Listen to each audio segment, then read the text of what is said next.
മലയാളികൾക്ക് ഏറെ പ്രിയപ്പെട്ട ഒരു കാര്യമാണ് സിനിമ എന്ന് പറയുന്നത്. അപ്പോൾ അതുകൊണ്ട് തന്നെ ഇന്ന് എല്ലാ ദിവസത്തെക്കാട്ടിയും വ്യത്യസ്തമായൊരു വിഷയമാണ് ഞാൻ ഇന്ന് വീഡിയോ ചെയ്യാനായി തിരഞ്ഞെടുത്തത്. അതെന്താണെന്ന് വെച്ചാൽ മലയാള സിനിമ അല്ലെങ്കിൽ കലാമൂല്യമുള്ള ജനപ്രീതിയുള്ള 2024 ഇറങ്ങിയ ഞാൻ കണ്ടതിലെ മികച്ച 10 സിനിമകൾ, അവയെ പറ്റിയാണ് ഞാൻ ഇന്ന് നിങ്ങളോട് പങ്കുവയ്ക്കാൻ പോകുന്നത്. അപ്പോൾ എല്ലാവർക്കും ഇന്നത്തെ വീഡിയോയിലേക്ക് സ്വാഗതം. ഒരിക്കൽ കൂടി പറയട്ടെ, 2024 ജനപ്രീതി ആർജിച്ച അല്ലെങ്കിൽ മികച്ച കലാമൂല്യമുള്ള 10 സിനിമകൾ. ഇനി ഒരു കാര്യം പ്രത്യേകം പറയാം, നിങ്ങൾക്ക് ആർക്കും പരിഭവവും ദേഷ്യവും ഒന്നും തോന്നരുത്. ഇത് ഞാൻ കണ്ടതിൽ മികച്ച 10 സിനിമകളായിട്ട് എനിക്ക് തോന്നിയ എൻ്റെ മാത്രം അഭിപ്രായമാണ്. നിങ്ങൾ വേണമെങ്കിൽ ഇതുമായിട്ട് എഗ്രി ചെയ്യാം അല്ലെങ്കിൽ ഡിസഗ്രി ചെയ്യാം, അതിൽ യാതൊരു വിഷമവും ഇല്ല. അല്ലാതെ വേറെ ആരുടെ അഭിപ്രായം അല്ല, എൻ്റെ മാത്രം അഭിപ്രായമാണെന്നത് ഇവിടെ പറയുകയാണ്. അപ്പോൾ അതിൽ 10 സിനിമകളിൽ ഞാൻ 10ാമത്തെ സിനിമ മുതലാണ് കൗണ്ട് ഡൗൺ തുടങ്ങുന്നത്. അതിൽ 10ാമത്തെ സിനിമയായിട്ട് എനിക്ക് തോന്നിയത് പ്രേമലുവാണ്. പ്രേമലു എല്ലാവർക്കും വളരെ ഇഷ്ടപ്പെട്ടൊരു സിനിമയാണ്. അപ്പോൾ അതൊരു റൊമാൻറ്റിക് കോമഡി ചിത്രമായിരുന്നു. രചന സംവിധാനം ഗിരീഷ് ഏടിയാണ്. നസ്ലീൻ, മമിത ബൈജു എന്നിവരാണ് പ്രധാന കഥാപാത്രങ്ങളെ അവതരിപ്പിച്ചത്. വലിയൊരു ബോക്സ് ഓഫീസ് ഹിറ്റായിരുന്നു പ്രേമലു. അത് എല്ലാവർക്കും ഏകദേശം വളരെയധികം ഇഷ്ടപ്പെട്ട അല്ലെങ്കിൽ ഒരുപാട് തിയേറ്ററിൽ ആൾക്കാർ കാണാൻ പോയൊരു ചലച്ചിത്രമാണ് പ്രേമലു. അടുത്ത 9th വൺ ആവേശമാണ്. ആവേശത്തിൻ്റെ രചനയും സംവിധാനവും ജിത്തു മാധവനാണ്. ഫഹദ് ഫാസിൽ നായക വേഷത്തിലെത്തിയൊരു ചലച്ചിത്രമായിരുന്നു. ക്യാമറ സമീർ താഹിറാണ്. 2024 വൻ വിജയമായ ചിത്രമായിരുന്നു ആവേശം. ബാംഗ്ലൂരിൽ പഠിക്കാൻ പോയ ഒരു 3-4 സുഹൃത്തുക്കൾ അവിടെയുള്ളൊരു ഗുണ്ടയായിട്ട് അടുപ്പം സ്ഥാപിക്കാൻ തുടങ്ങുന്നതും പിന്നെ ആ സൗഹൃദം രൂപീകരിച്ചതിനെ തുടർന്നുണ്ടായ പ്രശ്നങ്ങളായിരുന്നു ചലച്ചിത്രത്തിൻ്റെ പ്രമേയം. വലിയൊരു ബോക്സ് ഓഫീസ് ഹിറ്റായിരുന്നു, മ്യൂസിക്കൽ ഹിറ്റായിരുന്നു ആവേശം എന്ന് പറയുന്നത്. അടുത്ത് 8ാമത്തെ സിനിമ മഞ്ഞുമൽ ബോയ്സ് ആണ്. അതിൻ്റെ രചനയും സംവിധാനവും ചിദംബരമാണ്. ഗുണ കേവിൽ യാത്ര പോയ സുഹൃത്തുക്കളിൽ ഒരാൾ അവിടുത്തെ ഗുഹയ്ക്കുള്ളിൽ അകപ്പെട്ടു പോകുന്നതും പിന്നെ അങ്ങനെ അവരുടെ അവധിക്കാലം അപ്രതീക്ഷിതമായ വഴിത്തിരിവിലേക്ക് മാറുന്ന ഒരു കഥയാണ്. വളരെയധികം നമ്മളെ ആകാംക്ഷയുടെ മുൾമുനയിൽ നിർത്തിയൊരു സിനിമയാണ്. പിന്നെ സൗബിൻ ഷാഹിർ, ശ്രീനാഥ് ഭാസി ഇവരൊക്കെയാണ് പ്രധാന കഥാപാത്രങ്ങളെ അവതരിപ്പിച്ചിരിക്കുന്നത്. മാത്രമല്ല നടന്ന ഒരു യഥാർത്ഥത്തിൽ റിയാലിറ്റി ആയിട്ട് നടന്ന ഒരു സംഭവത്തിനെ ആസ്പദമാക്കി എടുത്തൊരു ചലച്ചിത്രം കൂടിയാണ് മഞ്ഞുമൽ ബോയ്സ്. ഇനി 7ാം സ്ഥാനം മലൈക്കോട്ടെ വാലിബൻ എന്ന് പറയുന്ന ചലച്ചിത്രമാണ്. എല്ലാവർക്കും അറിയാം, മോഹൻലാൽ നായക കഥാപാത്രമായി എത്തിയ സിനിമയായിരുന്നു.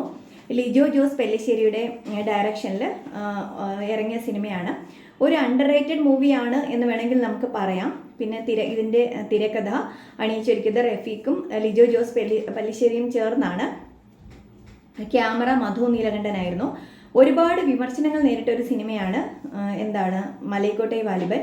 എന്നിരുന്നാലും ഒരു അമർ ചിത്രകഥ കാണുന്ന ഒരു ലാഘവത്തോടെ നമുക്ക് കണ്ടിരിക്കാൻ കഴിയും എന്നതാണ് വളരെ രസകരമായിട്ട് അതിൽ തോന്നുന്നത്, എനിക്ക് തോന്നിയ ഒരു കാര്യം എന്ന് പറയുന്നത്. ഇനി 6ാം സ്ഥാനത്ത് ആടുജീവിതം എന്ന് പറയുന്നൊരു സിനിമയാണ്. അപ്പോൾ ബെന്യാമിൻ്റെ നോവലിനെ അടിസ്ഥാനമാക്കി ബ്ലെസ്സി തിരക്കഥയും സംവിധാനവും നിർവഹിച്ച ഒരു ചലച്ചിത്രമായിരുന്നു ആടുജീവിതം. പശ്ചാത്തല സംഗീതം AR റഹ്മാൻ, ശബ്ദമിശ്രണം റസൂൽ പൂക്കുട്ടി.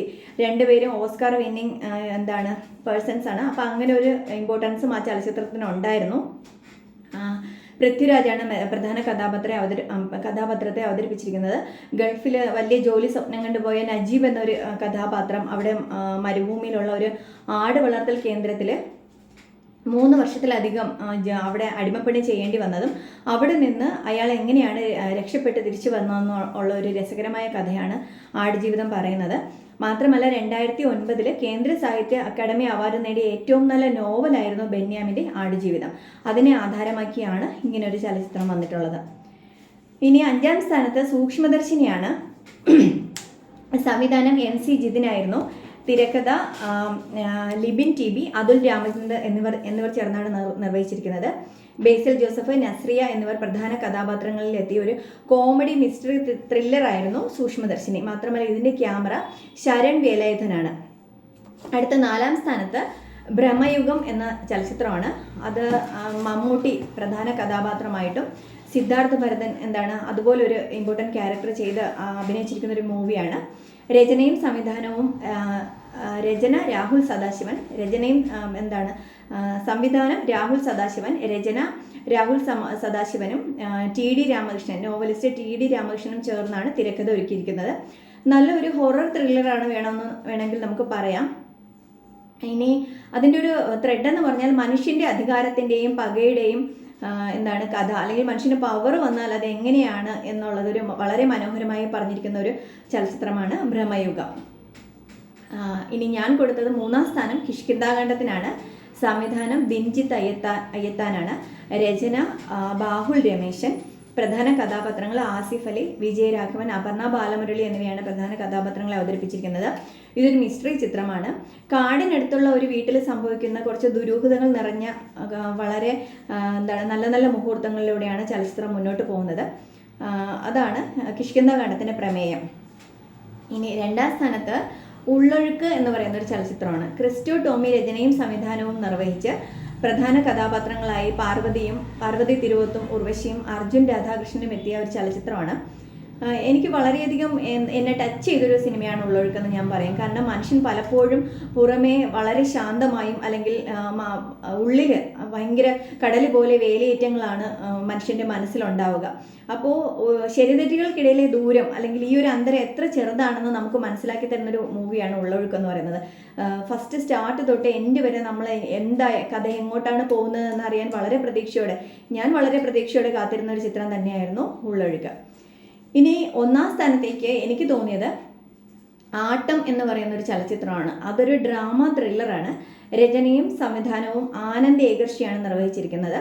70ാമത് ദേശീയ ചലച്ചിത്ര അവാർഡിൽ ഒരു മികച്ച ചിത്രമായി ആട്ടം തിരഞ്ഞെടുത്തിരുന്നു. മാത്രമല്ല ഗോവയിൽ നടന്ന ഇന്റർനാഷണൽ ഫിലിം ഫെസ്റ്റിവലിലെ ഉദ്ഘാടന ചിത്രവും ഈ ആട്ടം എന്ന് പറയുന്ന ചലച്ചിത്രമായിരുന്നു.